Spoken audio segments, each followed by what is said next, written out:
Assalamualaikum, dear student. How are you? I am Shahid Khan, and you are watching my YouTube channel Chem Galaxy with Shahid. So this is our mock test explanation, जो कि mock test conduct किया गया था, उसकी explanation मैं आज दूंगा कि कौन कौन से करेक्ट ऑप्शन थे, फिर आपने अपनी स्कोरिंग वगैरह करनी है। तो ये हमारी मॉक टेस्ट सीरीज़ है। अगर आप ग्रुप में ऐड हैं व्हाट्सएप ग्रुप में तो ठीक है, नहीं ऐड तो आप ये कि कमेंट कर दें, मैं आपको ऐड कर दूंगा ग्रुप में, ठीक है। वहाँ पे मैं इस तरह PDF में टेस्ट भेजता हूँ मॉक टेस्ट, तो एक वीक में कोई राउंड अबाउट 2 टेस्ट हमारे हो जाते हैं, ठीक है, और फिर उसकी एक्सप्लेनेशन आती है। तो let's start our test. Okay, पहला क्वेश्चन था हमारे पास, कहते हैं a pure substance which contain only one type of atom is called. Pure substance जो one type of element atoms contain करे उसको हम क्या बोलते हैं? एलिमेंट बोलते हैं जी। Just a minute.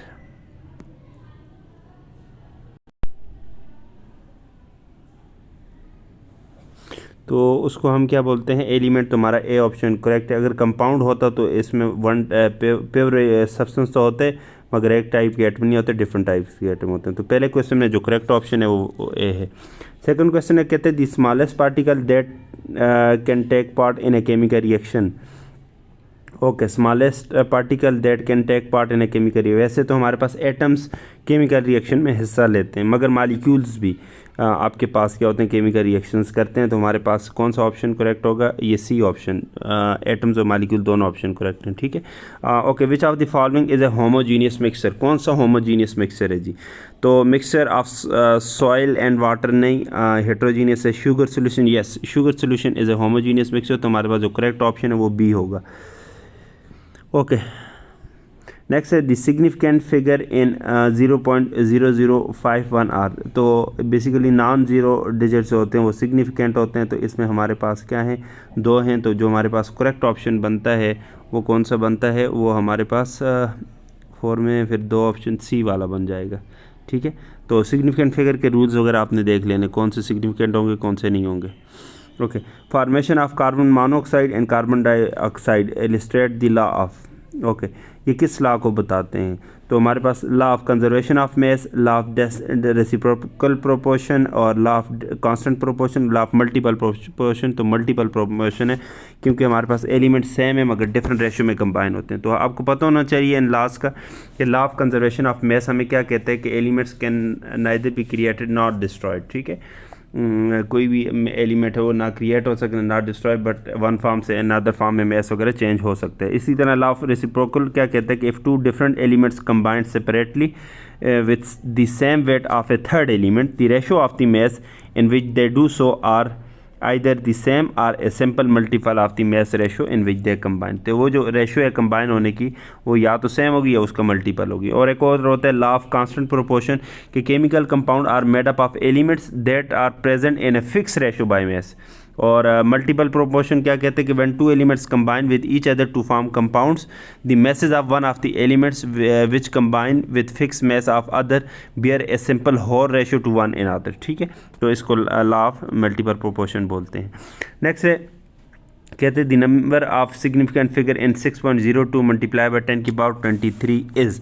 तो इसमें कितने आपके पास सिग्निफिकेंट फिगर होते हैं? तो ये इंपॉर्टेंट भी है क्योंकि एवोगैड्रो नंबर का पूछ रहा है। तो हमारे पास इसमें जो सिग्निफिकेंट फिगर हैं वो आपके पास कितने बनते हैं? वो 3 बनते हैं जी, 6, 0 और 2, ठीक है। सिग्निफिकेंट के रूल्स वगैरह देख लेने, आपने क्वेश्चन पूछे जाते हैं।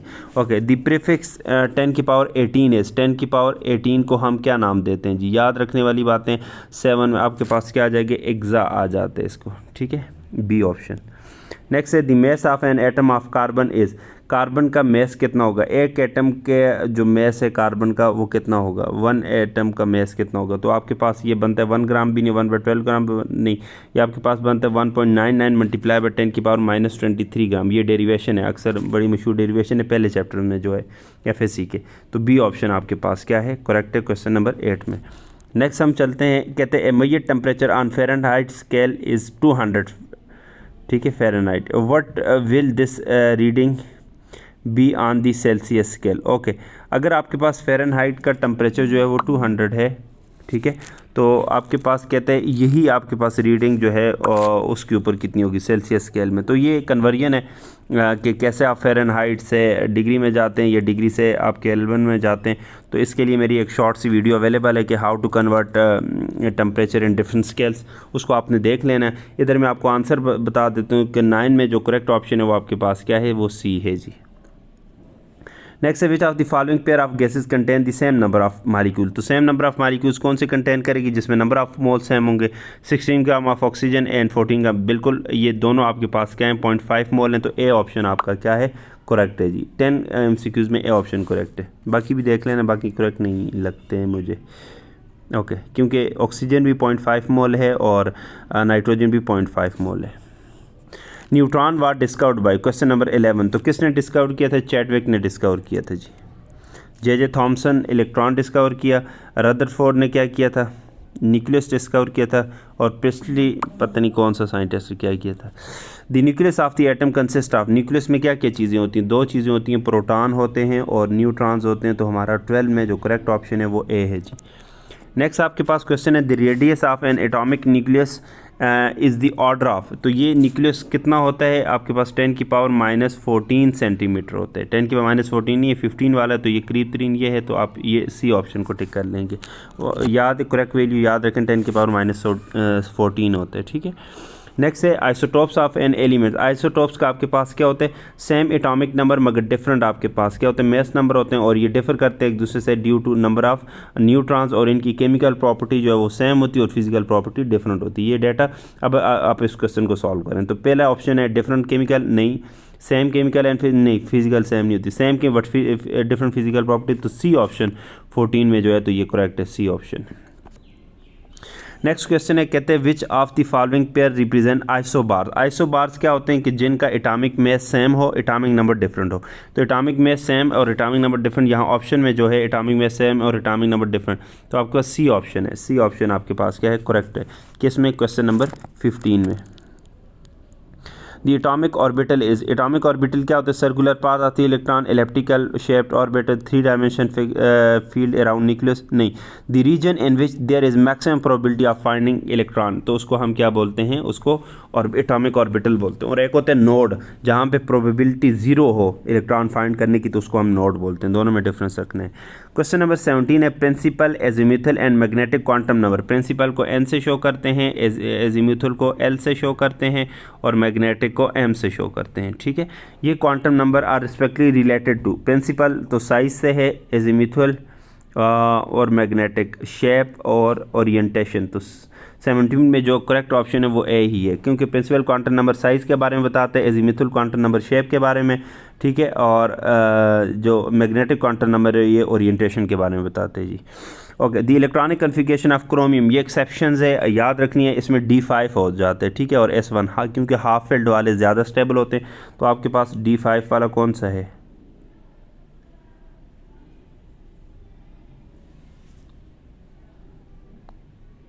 तो ये आपके पास बी ऑप्शन आपके पास क्या है, करेक्ट। 18 में जो करेक्ट ऑप्शन है वो आपके पास बी है। 19 में चलते हैं। According to of principal a new electron enter the orbitals when n+l value is minimum max, a new electron enter the orbitals when, किस इलेक्ट्रॉन में एंटर होगा जब n+n वैल्यू आपके पास क्या होगी, मिनिमम होगी। क्योंकि ऑफ प्रिंसिपल कहते हैं ना लो एनर्जी से हाई एनर्जी की तरफ जाते हैं, तो जितनी n+l वैल्यू ज़्यादा होगी इतनी उसकी एनर्जी ज़्यादा होती जाएगी। क्वेश्चन नंबर 20 है, कहते हैं which of the following is not permissible. Permissible कौन सा ये चीज़ नहीं हो सकती, जब आपके पास n = 4 हो, ठीक है, l = 3 हो सकता है, हाँ। L की वैल्यू देख लेना, L = 0 for S, 1 for P, 2 for D और 3 फॉर F, ठीक है। तो कौन सा नहीं हो सकता, अब ये देखें C वाले ऑप्शन को देखें, C में देखें आप, ठीक है, N की वैल्यू 4 है, L की वैल्यू 4, L की वैल्यू तो 4 हो ही नहीं सकती, ठीक है। बाकी सारे ठीक है, ये सी वाला गलत है क्योंकि L की वैल्यू 4 नहीं हो सकती।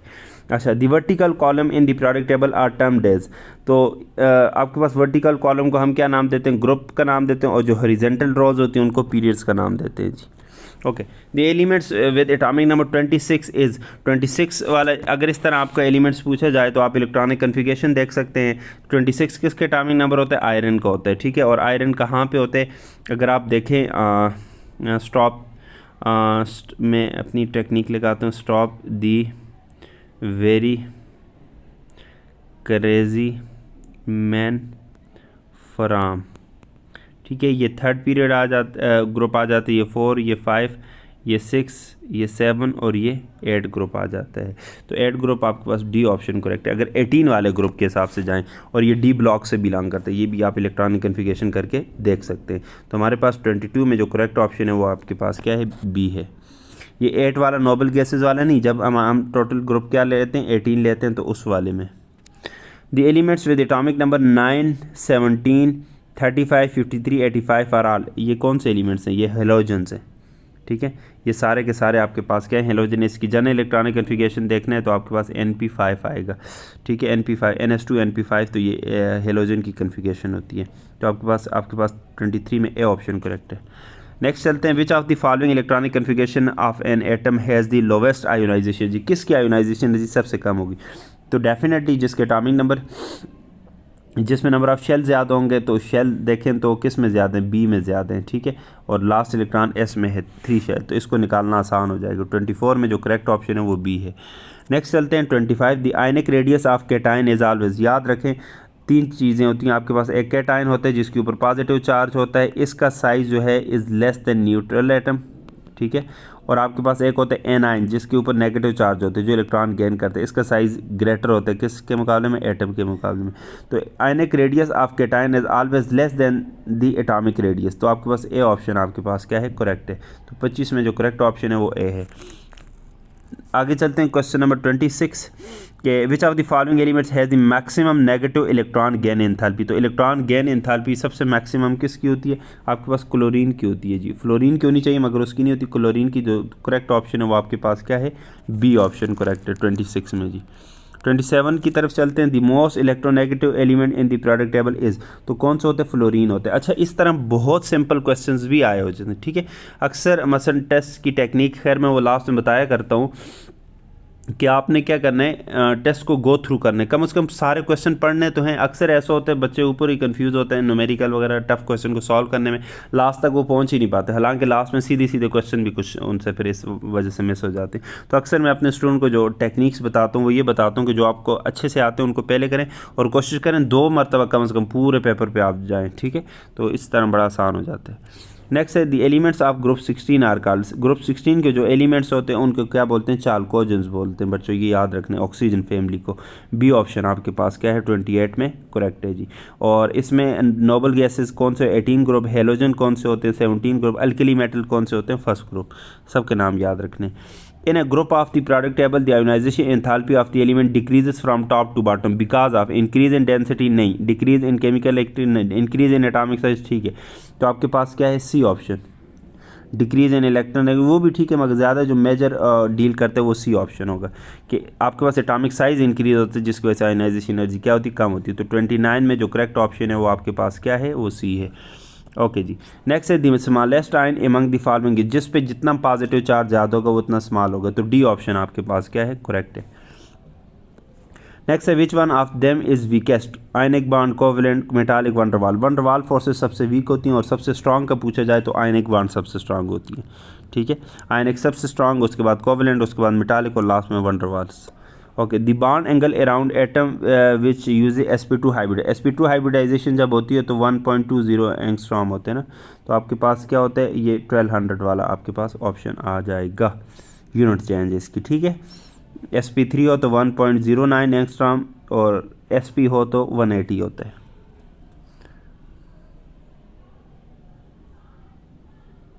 ये 1.20 नहीं है, 120 है, सॉरी। और आपके पास sp2 का 120 है, ठीक है। और आपके पास 109.5 होता है किसका? sp3 का। और इसी तरह आपके पास 180 होता है किसका? sp का, ये याद रखना है।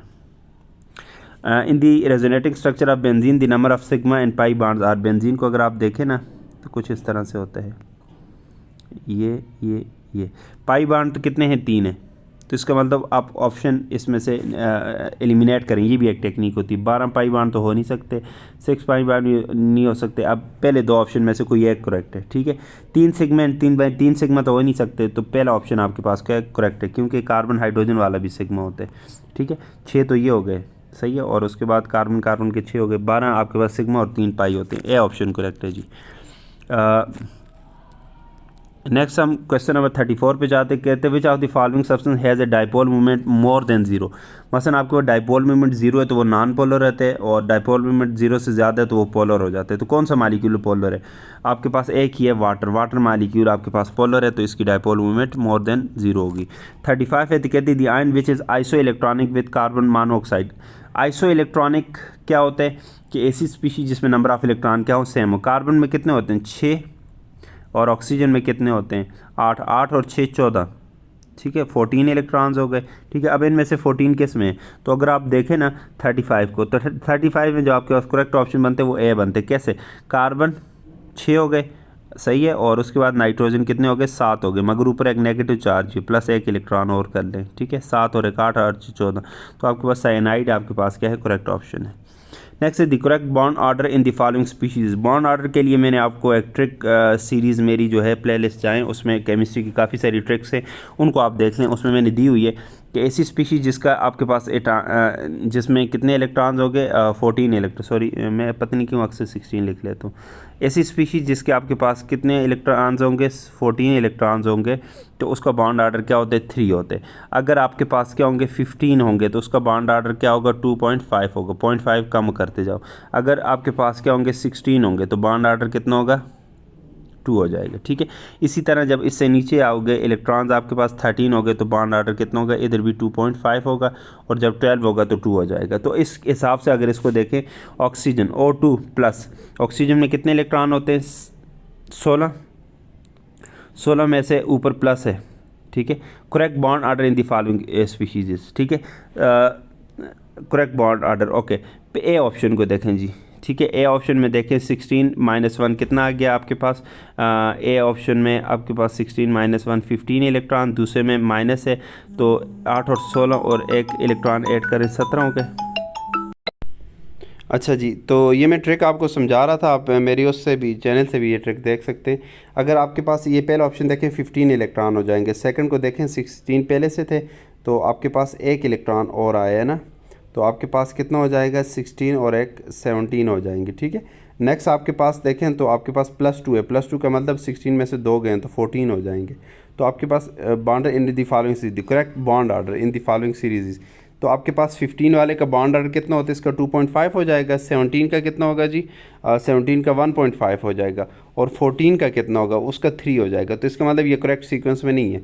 सेकंड को देखें जी, बी ऑप्शन को, तो बी में आपके पास पहले में कितने इलेक्ट्रॉन हैं, आपके पास 17 हो गए, दूसरे में कितने इलेक्ट्रॉन है आपके पास, 16 में से 1 निकालो, पहले 17 हो गए, दूसरे में आपके पास कितने इलेक्ट्रॉन है, बी ऑप्शन में 16 में से 1 निकाला तो आपके पास 15 हो गए, तीसरे में ऑप्शन कितने हैं आपके पास, 14 हो गए। तो 17 वाले का बॉन्ड ऑर्डर कितना होता है, 1.5, 15 वाले का कितना होता है, 2.5, और उसके बाद 14 वाले का कितना होता है, 3 होता है। तो बॉन्ड ऑर्डर क्या हो रहा है, इंक्रीज़ हो रहा है। तो हमारे पास अब हमसे क्वेश्चन में क्या पूछे, correct bond order in the following species is, तो किसका बॉन्ड, अच्छा less than, okay.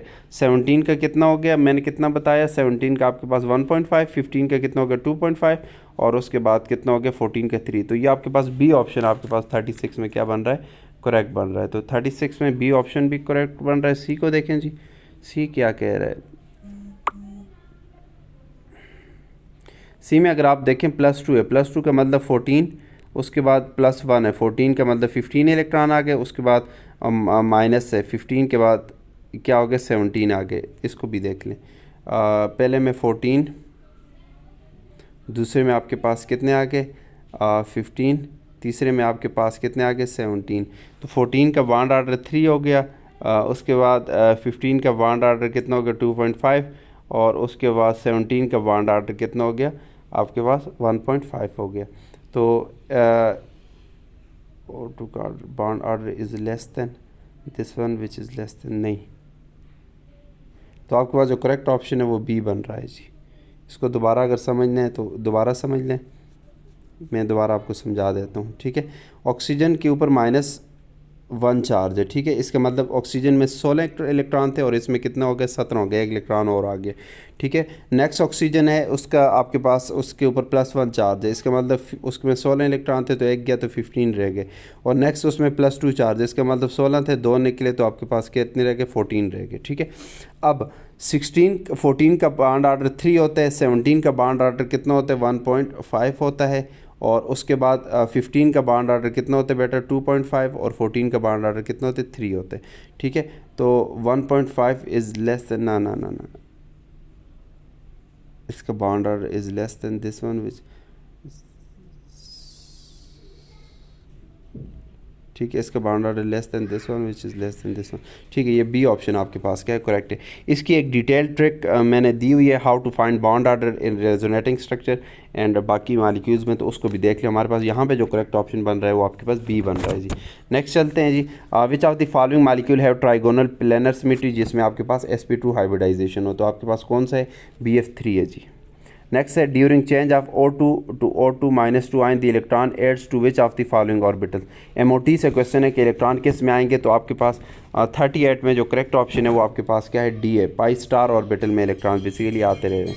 Okay, in which of the following pair the 2 molecule have identical bond order, जिनमें नंबर ऑफ इलेक्ट्रॉन सेम होंगे उनका बॉन्ड ऑर्डर क्या होगा, identical होगा। तो आप ए को देखें, अब नाइट्रोजन में कितने होते हैं, 14 होते हैं इलेक्ट्रॉन, और ऑक्सीजन के ऊपर जब +2 आ जाते हैं उसमें भी 14, तो ए ऑप्शन आपके पास क्या है, करेक्ट है जी। ये भी उस ट्रिक से हो जाता है। Okay, ionic bonds will be form more easily between elements with comparatively low ionization and high electron affinity, बिल्कुल ठीक है। आपके पास 40 में जो करेक्ट ऑप्शन है वो ए है कि मेटल जो है उनकी आयोनाइजेशन एनर्जी कम हो और नॉन मेटल की इलेक्ट्रॉन एफिनिटी क्या हो, हाई हो, तो उसमें आयनिक बॉन्ड बनता है। नेक्स्ट है, at constant temperature the product of pressure and volume of given amount of a gas is constant, this is at constant temperature constant हो और प्रोडक्ट और प्रेशर और volume PV is equal to K, ये कौन सा आपके पास law होता है, ये आपके पास बॉयज़ लॉ होता है, आपके पास सी ऑप्शन करेक्ट है। Rate of diffusion of gas is directly proportion to its density, directly proportion molecular mass, directly proportion to the square of its molecular mass, inversely proportion to square root of its molecular mass, तो D option आपके पास क्या है, correct है 42 में। Okay, next आपके पास question है, non ideal gases approach ideal behaviour under, non ideal ideal हो जाती है under high temperature and high pressure, high temperature and low pressure, तो आपके पास 43 में जो करेक्ट ऑप्शन है बी है। अगर आपके पास टेम्परेचर आपके पास क्या है, हाई है, और आपके पास प्रेशर आपके पास क्या है, लो है, तो आपके पास रियल गैस भी आइडियल गैस के तौर पे बिहेव करती है। नेक्स्ट क्वेश्चन नंबर आपके पास 44 है, at 25 degree Celsius and 730 pressure, P1 730 आ गया जी, ठीक है, 730, और उसमें वॉल्यूम जो है V1 वो कितना है, 380 है। क्या कह रहे हैं, dry oxygen was collected if the temperature is constant, temperature अगर आपके पास क्या है, कांस्टेंट है, what volume will oxygen occupy, V2 कितना है ये पूछ रहा है, ठीक है।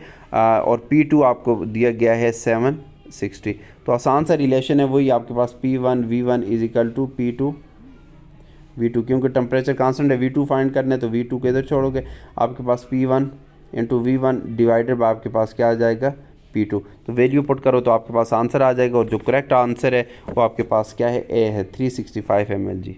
और नेक्स्ट है, the kinetic theory of gases predicts that total kinetic energy of gas depends upon, तो टेम्परेचर ऑफ द गैस इस पर डिपेंड करते हैं। काइनेटिक एनर्जी जो है ये आपके पास क्या है, डायरेक्टली प्रोपोर्शन टू टेम्परेचर, कौन सा टेम्परेचर, एब्सोल्यूट टेम्परेचर, इस पर डिपेंड करती है। So this is all about the explanation of mock test. तो अगर आप ग्रुप में ऐड नहीं है तो आप मुझे कमेंट्स में बता दें, मैं आपको ग्रुप में ऐड कर लूँगा, और इस तरह के टेस्ट वगैरह अटैम्प्ट करें, और विश यू गुड लक। जितनी भी रिवीजन हो सके आप रिवाइज़ करके टेस्ट दें, और बेहतरीन यही होता है कि आप पूरे कोर्स को रिवाइज़ करें, क्योंकि 1 वीक का टाइम होता है, उसमें आप रिवाइज़ कर सकते हैं, फिर टेस्ट दें, और अपना स्कोर वगैरह जो आपका आता है जो बनता है तो वो आप कमेंट बॉक्स में मेंशन किया करें। Wish you good luck. कोई सजेशन वगैरह तो लाजमी दीजिएगा। अल्लाह हाफ़िज़, थैंक यू सो मच।